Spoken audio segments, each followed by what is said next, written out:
NBA for a moment. So, my Wizards played the Miami Heat last night. We didn't have Bradley Beal. Now, this is my common thing that I'm noticing. When we don't have Bradley Beal, we don't play well. We don't play well. Granted, Spencer Dinwiddie played well. He had double figures and everything. But we didn't have enough offense. Like, Brad Beal probably is, I'd say 50% of our offense when he plays. Now, I don't know if Brad Beal was out because of health and safety protocol or they were resting him last night. Um, I'm happy with what I've been seeing with Corey Chris, the rookie from Gonzaga. He's been getting the start, I think, the last 2 to 3 games. He's shooting the three very well. He's been shooting the three very well, and you know, him and Montrezl Harrell kind of bond very well and play very well when they're on the court together.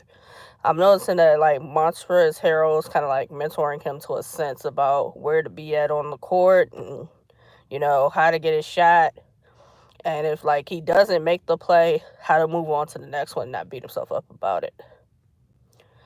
Um, Denny Avia, he's been making shots too. If you watch the game the other night, Denny Avia and Davis Bertans, they got into it on the sidelines. That Spencer Dinwiddie had to basically just take Denny Avia and just kind of walk with him and talk with him. It was a miscommunication on defense, I believe it was. And when you play sports, it happens. It happens that way. It happens. You have miscommunications. You don't know the plays and stuff. So it kind of happens that way. So in a mix of it, the Wizards were losing also. Let me state that. You tend to get into it with your teammates more when your team is losing. And the Wizards were losing when Davis Bertans and Denny Avia got into it. Mind you, uh, Ruchi Hachimura, he has yet to play this season. He had whatever issues he had going on, and he was supposed to be rejoining the team. And I know he went through health and safety protocol. Don't know when Rui Hachimura is going to join the team, but I think if they can get him back, that would be a plus. We don't know if Thomas Bryant is going to ever play this season. Torn ACL, he's coming back from. But Daniel Gafford has played amazing this year. Montrezl Harrell and Kyle Kuzma have been surprisingly amazing in their roles, especially Montrezl Harrell. Off the bench, the energy and everything.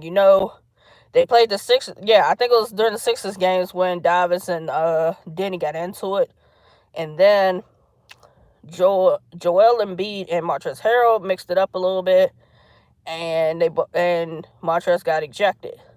And during post-conference, as far as the game, Montrezl Harrell told Joel Embiid to stand on your toughness, basically, because he's going to stand on his, which is cool. Montrezl Harrell is not one to back down from anyone, and I respect that. I respect that from him. And I still stand on saying that when the Lakers had him, they didn't know how to use him. Like, they didn't know how to use him. Granted, he played in their second unit, but they didn't know how to use him. The Lakers didn't know how to use him. Him at the Clippers, when he won Sixth Man of the Year, that was cool. Like, the Clippers figured out how he was best off the bench, but he had Lou Will to help him. So, KCP, he's been great. He's been making shots. I don't recall seeing him the last game or two. I'm guessing he's in health and safety protocol. But it's good to see Isaiah Todd get time to play with all the different people in and out of health and safety protocol. That's our rookie from G League, the G League Ignite, and he's from Virginia, so getting to play basically for the hometown team has to be pretty good for him. I'm happy, that he's actually getting to play. Him and Corey Chris are actually getting to play. Isaiah Todd's shot hasn't really been falling exactly, but I do credit him with the energy and effort that he's giving when he's out there on the court, though. We just gotta take care of the ball. We gotta make the simple passes. Sometimes we're too busy trying to hurry up and make a flashy pass that, we turn the ball over, and that's a possession that we could have scored on. We got to play better defense, especially when you're switching. You guys aren't switching very well so far. And when Brad Beal doesn't play, you would think more people would step up offensively. Brad Beal didn't play last night against the Heat, and I think the only person who really scored for them was Spencer Dinwiddie. As far as he had 20-something points. Kyle Kuzma, he hit some buckets. I do recall that, but it was just too much Jimmy Butler. It was too much Jimmy Butler. We were making bad passes. He was stunning the ball. Some of that we weren't getting back on defense, and too much Tyler Hero. Tyler Hero had 20 in the first half on us. He had 20 in the first half. Tyler Hero's in a certain type of groove right now where all his shots are looking pretty coming off his hand, whether he making them or not. He's just making it look real easy.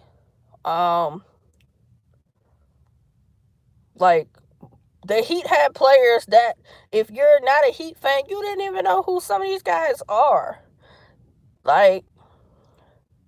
Granted, the Wizards, y'all have guys on the team that, unless you're a real Wizards fan, you don't know who they are either. But,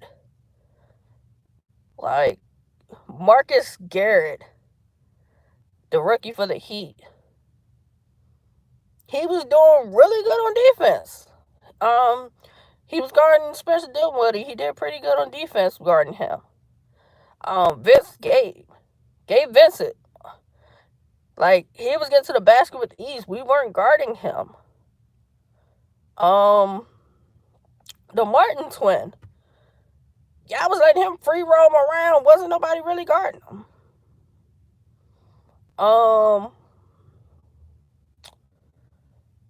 And the Heat beat us without Kyle Lowry, PJ Tucker. Bam Adebayo's been out because of having thumb surgery. They got Victor Oladipo's been on their bench all this time, and we still don't know what's going to happen with him.